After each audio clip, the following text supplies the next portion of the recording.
Right to them. Question number 1 comes to us from Brian Kaufman, and Brian asks, how to take action and have maintenance of said actions in order to stay on the right path. Breaking bad habits, getting comfortable with being uncomfortable, etc. So Brian, it's a great question. And I would say this, taking action is always going to stem on why we're taking that action. What's our motivation for taking that action? If we find ourselves failing to take action, it's also often because we're failing to have enough motivation behind it to motivate us to take that action. So my first suggestion to you would be to find something to motivate you to take that action. And it has to be something really deep and really personal. It can't just be, oh, I want to make some extra money. That might work to some extent, but you got to have more than that. You got to have something really powerful, really forceful behind it. Number 2, and I think this is one of the most important parts of taking action, is having an accountability system. You got to have someone or something to help hold you accountable. Because otherwise we just say, oh, that's a great idea. Like this, for example, right? I want to do this Ask Jesse section.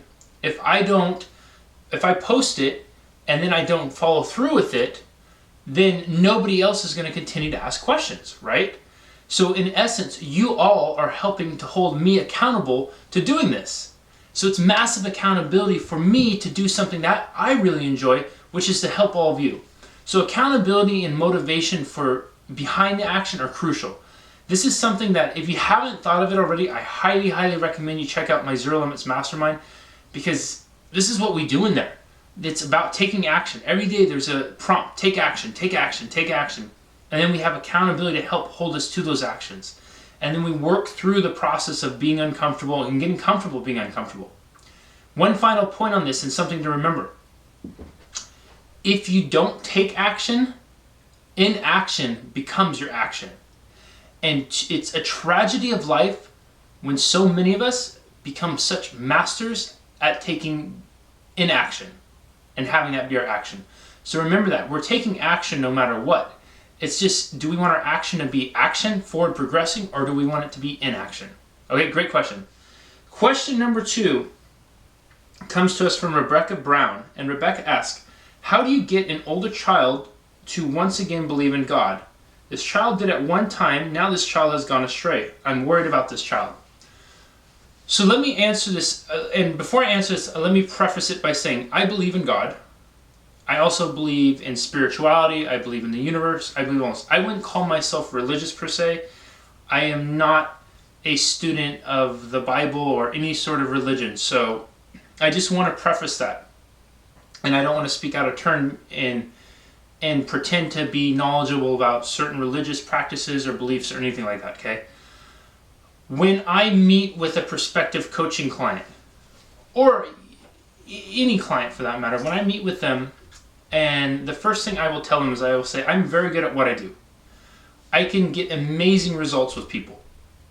If and only if that person wants to get amazing results. Okay, I can be an amazing vessel to help work through your stuff, to get you to help you achieve the life you want, to help you create the life you want, as long as you're willing to you're open to receiving it.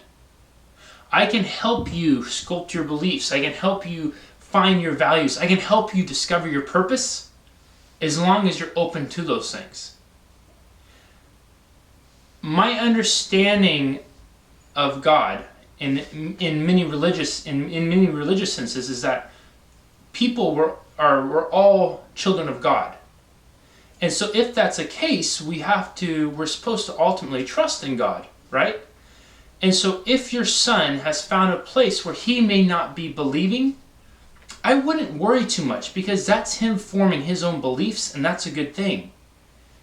If you believe in God, then trust in God. And if you believe in God and that God has a plan for us all, trust in God and trust in that plan, and allow your son to come back to his own relationship with God, and not a relationship that was created from his peers or from you or from anyone else. Because ultimately he's going to be his own person, right? And he needs to live his own life, right? So it's important for him to form his own beliefs. It's the same with me in my coaching business. I'm not there to shove my beliefs down other people's throats or what I think the world should be. I'm there to help people uncover their own. And as long as they're willing to receive that, just the same as anybody who's willing to receive, I think, God's love, God's wisdom, any of those things, as long as they're willing to be open to it, it's going to show up how it's meant to. And that's going to be for you and your beliefs to not worry so much about him and his, but to really get strong in yours, that God's going to work however God chooses to work. Okay? Again, this isn't coming from somebody who's religious. This is just coming from my own thought about it since you asked. And I think it's really important because I see a lot of religious questions pop up, and I think it's an important one to talk about because, again, when we have our beliefs and we have our own, we have to trust in that which we believe. Because if we don't trust in that which we believe, I mean, there you have it. It's the same with me and my clients. If my clients don't trust and believe that I can help them, I'm not going to be able to. But if they do, I'll be able to. Okay, guys, awesome questions. Thank you so much for asking and taking the time. I hope you guys all found value in this. If you did, please share it.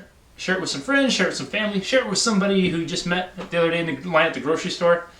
And we'll have another one this Friday. More answers to come next week. And I hope you guys are enjoying this because I really am. This has been one of my new favorite things we've done this year so far. So I'm looking forward to more of them. I'll talk to you guys all soon.